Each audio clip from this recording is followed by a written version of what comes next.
struggling with acne for years, here's how I went from this to this. And after years of researching and testing, something finally worked, and it's budget friendly.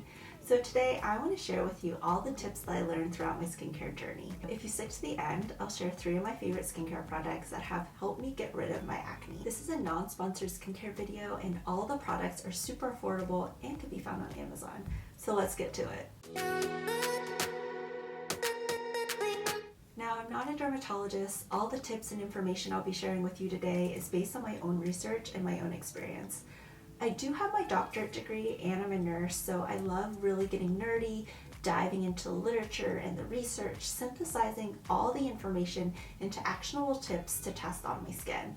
So tip number 1 is eating a balanced diet. Now, for a while, my diet was shit. I was eating way too much ramen, Kraft mac and cheese, ice cream, especially mochi, donuts, and McDonald's. In college, we used to call McDonald's Don's house because my best friend and I literally went there every day, and we were embarrassed to tell anyone. Anyways, when I stopped eating foods with a high glycemic index like white bread, sugar, snacks, and any other processed carbs, my skin became less oily and I found out that I broke out a lot less. Foods with a high glycemic index can cause rapid spikes in your blood sugar as well as your insulin levels. Insulin spike can lead to increased production of sebum, which then can also clog your pores and then lead to acne. I also cut out dairy, which made a huge difference to my skin. I know it's really boring and it sounds lame, but some studies suggest that dairy products, particularly skim milk, might be linked to acne. There's also a thought that hormones and bioactive molecules in milk could stimulate acne development. However, the studies have not been conclusive and more research is needed. So if you're breaking out and you've tried literally all the skincare products, then I suggest that you cut down on your sugary snacks, your sodas, your desserts, and eat less refined carbs like white bread, pasta, and rice. You can also try limiting dairy products like skim milk and try dairy alternatives like almond, oat, and coconut milk.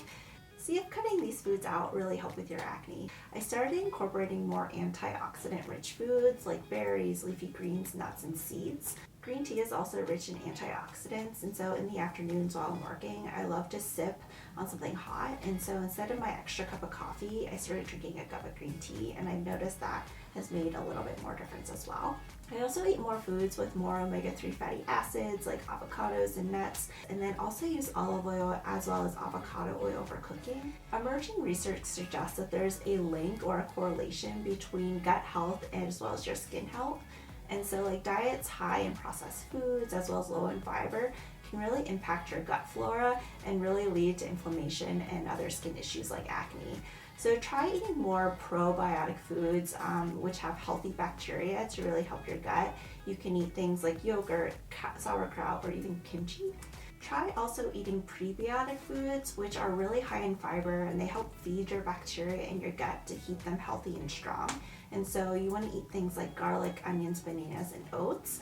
So these are really high in fiber and they can help improve your gut health as well. So tip 2 is getting those Z's in, making sure you're getting enough sleep as well as exercising to reduce your stress levels. Now, I'm a night owl and I love binge watching TV. Give me a Korean drama or a really juicy reality TV show and I can literally stay up all night. But when I did this, I was only getting 5 hours of sleep, which caused a domino effect. I was way too tired to work out, ate horribly because I was way too exhausted to cook, and as a result, my body was unable to heal because I was too stressed out. And when you're stressed, your body creates a hormone called cortisol, which really increases your oil production. And so the sebaceous glands in our face, they create more oil, and then that mixes with our dead skin cells as well as the bacteria, which leads to clogged pores, and then we break out. So the key is to get 8 hours of sleep as well as exercise to help balance your hormones, reduce your stress. This keeps your oil production in check, and then you end up not breaking out. Exercise also helps improve your blood circulation, which can help nourish your skin cells, and then the sweat also helps clear out your pores. Tip number 3 is about keeping your skin barrier healthy. So in Korean skincare, we focus on acne prevention by keeping our skin hydrated and healthy. We use products and ingredients that are really gentle, that treat our skin over a longer period of time, and to keep our skin properly moisturized. This approach ensures that we're not damaging our skin barrier and keeping our skin from producing too much oil. That way our pores aren't clogging. Now on the flip side, Western skincare focuses more on treatment. So rather than being preventative, we use stronger treatments that can really irritate and dry out our skin. My personal preference is to combine both approaches. I'll talk about the treatments a little bit later, but right now let's just chat about Korean skincare tips. So first, you want to make sure your routine includes products that can hydrate and calm your skin. And so you want to look for cleansers with hydrating ingredients like hyaluronic acid, glycerin, green tea, aloe vera, which can really provide moisture while cleansing. You'll also want to find a cleanser that has a low pH and free from harsh surfactants like sodium lauryl sulfate. It can clean your skin without stripping it of its natural oils. The second way to properly hydrate your skin is using the right type of moisture based on your skin type. For dry skin, you'll want to find a cream cleanser with humectants like hyaluronic acid, glycerin, and ceramide. This pulls hydration to your skin. And then you also want to find one with an occlusive like petroleum, lanolin, and shea butter to really lock in all that moisture. For oily skin, you're going to find a gel moisturizer with light and hydrating ingredients that won't clog your pores. So look for ingredients like hyaluronic acid, rosehip oil, grapeseed oil, squalene, and niacinamide. Now, if your skin needs extra hydration or suffers from inflammation, then you can use hydrating and soothing toners and serums. Look for ingredients like snail mucin, cica, propolis, rice extract, ginseng, licorice root extract, as well as hyaluronic acid. These will really help balance and hydrate and soothe your skin. Now, if you're finding value in these tips, give me a like, hit that subscribe button, and to get more content from my channel. Tip 4 is about choosing the right treatments based on your type of acne. And so acne is so tricky because there are so many different types of acne and each person's skin is different. So it's important to know what type of acne you have because you'll treat each one of them differently. The first type of acne is hormonal acne, which shows up as deep, painful cysts along your lower face and your jawline. These are caused by an increase of hormones during puberty, your menstrual cycle, or even menopause. And so for this type of acne, it's best to see a dermatologist. That way they can determine the right treatment for your skin. Normally, they'll prescribe retinoids like tretinoin or medications like spironolactone or birth control to help really regulate as well as control your hormones. The second type of acne is bacterial acne, which can be split into two categories. So non-inflammatory acne as well as inflammatory acne. So non-inflammatory acne is caused by clogged pores, resulting in either a whitehead or a blackhead. These are these small bumps on the surface of your skin. On the other hand, inflammatory acne is caused by bacteria, and it comes in different forms like papules, pustules, nodules, and cysts. Mild inflammatory acne like papules are these little red bumps that sit on your skin, while pustules are similar but they have visible pus. And then you have severe acne like nodules and cysts. Both are super deep and painful. The only difference is nodules do not have any pus where cysts do. They both are really hard to treat and they often leave these scars that are really hard to get rid of. Like hormonal acne, this type of acne is best treated by a dermatologist since you'll often need treatments and medications that only they can prescribe, like isotretinoin, antibiotics, and possibly a corticosteroids. This helps reduce the inflammation as well as treat nodules and cysts under your skin. When you build a skincare routine to treat acne, you'll want to focus on a few combination treatments that'll help you with a few things. So 1, you want to speed up healthy cell turnover and reduce your oil production. 2, you want to minimize bacterial growth. 3, you want to reduce your inflammation and irritation while hydrating your skin.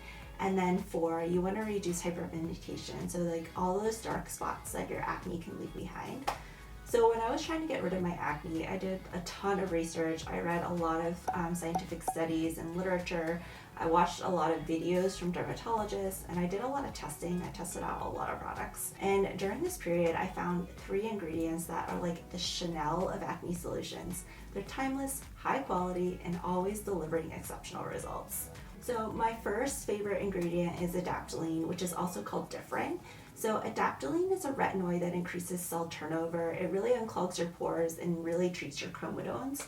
It has research to back up its efficacy, and studies have shown that it can reduce both non-inflammatory as well as inflammatory acne by 40 to 70%. Plus, it's available over the counter and it only costs like $15, so it's pretty cost effective. It comes in a gel, which is like super lightweight and applies really smoothly on your skin. You only need a small amount to apply a thin layer over your face. It's really gentle on my skin. Initially, it caused slight drying, but I only used it about 2 to 3 times per week, and then I was able to slowly build up over time, and I use it every night now. After about 4 weeks, I started noticing a huge difference in my skin. My existing acne was healing. I was breaking out even like like less and less, and so I found this to be a really effective ingredient for me. My second favorite is azelaic acid. It's a multitasking ingredient that literally does it all. It fights off bacteria, fades your dark spots, calms your rosacea, and it tackles your mild to moderate acne. It also has research to back it up, and so studies show that 20% azelaic acid works just as well as other acne treatments like tretinoin and benzoyl peroxide. It's super gentle on your skin, so it's perfect if you have sensitive or dry skin and you want to avoid benzoyl peroxide because that can be really irritating. My go-to is the azelaic acid 10% booster from Paula's Choice. It has niacinamide to help control my oil, salicylic acid to keep my pores clean, and licorice root, which helps soothe the inflammation and brightens and evens my skin tone by reducing hyperpigmentation, and it provides antioxidant protection. It's super creamy, it feels lightweight on my skin, and it helped reduce my redness and irritation while treating my breakouts and fading my dark spots from my acne. My third favorite ingredient is salicylic acid. Salicylic acid is a beta-hydroxy acid or a BHA. It really works by exfoliating the skin and really diving deep into your pores. It helps treat your whiteheads and blackheads by really dissolving all the stuff that's clogging your pores. So you can use a salicylic acid cleanser daily, or you can use a chemical exfoliant about 2 to 3 times a week. Both are super cost effective. My favorite salicylic acid cleanser is this one by COSRX. It has a creamy texture and a slight tea tree oil scent. You only need a pea-sized amount to get a nice lather, and it left my skin feeling refreshed and clean without leaving it feeling tight or dry. I use this cleanser every night after my oil cleanser. After using it for a few weeks, I noticed a reduction in my blackheads, I had fewer breakouts, and my skin just felt smoother. All my blemishes really healed faster. Plus it's only $16, so it's a great cost-effective product. My other favorite salicylic acid exfoliant is this one by Paula's Choice.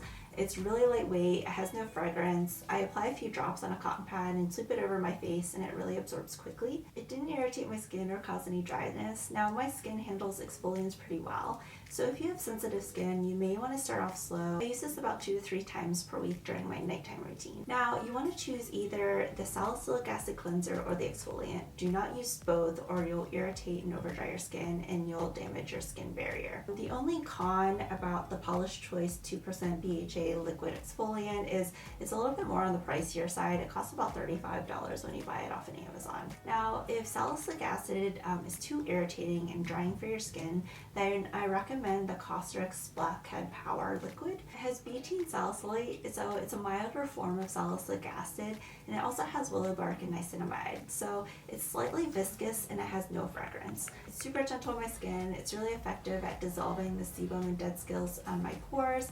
It's so gentle that I can use this daily without any dryness or irritation. It costs about $20 when you buy it off of Amazon. You can always buy it at other Korean beauty outlets as well. Now, if you want to learn more about how to incorporate these ingredients into your skincare routine, then check out my oily skin and acne skincare routine video. This is where I'll give you an easy step-by-step morning and nighttime routine. I'll link the video below.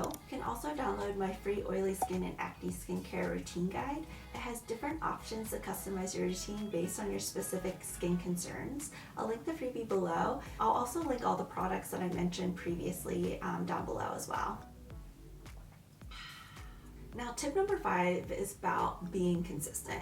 If you have acne-prone skin, then you probably have these microcomedones. These are tiny invisible little pouches just lurking within your pores that are packed with oil, bacteria, and dead skin cells. They can develop into visible blackheads and whiteheads, as well as inflammatory acne like pustules, papules, nodules, and cysts. And up to 30% of our pores that look clear could actually be housing these little troublemakers. Key to prevent new microcomedones from forming is by using salicylic acid and retinoids regularly to prevent oil and dead skin cells accumulating in our pores. Sorry, that's my husband in the background. He loves to talk super loud, so just ignore him. And then this takes us to tip number 6, which is to be patient. For many of our acne treatments, it takes weeks or even months to see consistent use before we see any results. For me, I think it took about 6 months of sticking to my dedicated routine to really get my skin clear and keeping it clear. And then it took me another 6 months to get rid of my hyperpigmentation and dark spots. So just know it's a journey. You are not alone. Literally, it can take forever. So just be super patient. Now, I know it's really hard with all the social media hype and the constant advertising and the constant promise of bullshit miracle products.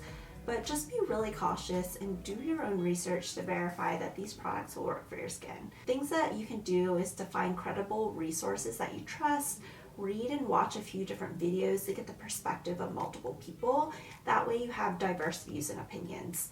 You can also read product reviews as well as the ingredient lists on your skincare products. And then when you try out new products, keep a note on what you liked, what you didn't like, and take notes on the primary ingredients. So over time, you'll notice a trend and you can make an educated guess on what products work and don't work well for your skin. You can also note what ingredients play nicely versus like, oh my God, like you need to stay away. Tip number 8 is to try one product at a time. Instead of trying all the skincare products at once, test one product at a time. This way you can see how your skin reacts and you can see if it actually works for your skin. Test it out for a minimum of 2 to 3 weeks, taking selfies each week to document your progress. Make notes about how your skin feels. Does it feel irritated? Does it feel dry? And then adjust. Sometimes you're just using too high of a concentration or you're using it too often. The last thing you want to do is damage your skin barrier, which will wreak havoc on your skin, causing you to break out even more. At the end of this 3-week period, then make a decision. Is this something that you want to keep testing? Is it not really working for your skin? Do you want to try a new product with the similar ingredients? This way that you can make a more educated decision and you can get the benefits that you're looking for. And then tip number 9 is to see a dermatologist when you're not getting results. So if you've been sticking to your skincare routine, but you're not seeing the changes that you want, it might be time to just chat with a dermatologist. Dermatologists can really get into the heart of what your skin needs. They can do a thorough assessment. They can create a curated treatment plan for you, as well as prescribe you medications that go way beyond what you can buy over the counter. Many dermatologists accept healthcare insurance for medical visits to see concerns like acne, eczema, skin cancer, or other skin conditions. But it's always best to check before scheduling an appointment. So thanks for chilling out with me today. I hope that these acne tips were really helpful for you. Comment below with your favorite tip, as well as share what you're doing to help control your acne. I would love to hear more about your products, any secrets that you have. That way I can test them out on my skin, as well as share them with the rest of the community. Also, if there's a topic or a question that you'd like me to cover, make sure you comment that below. I create content every week. It usually drops on a Sunday or Monday, so hopefully we can hang out again. So I'll see you next time.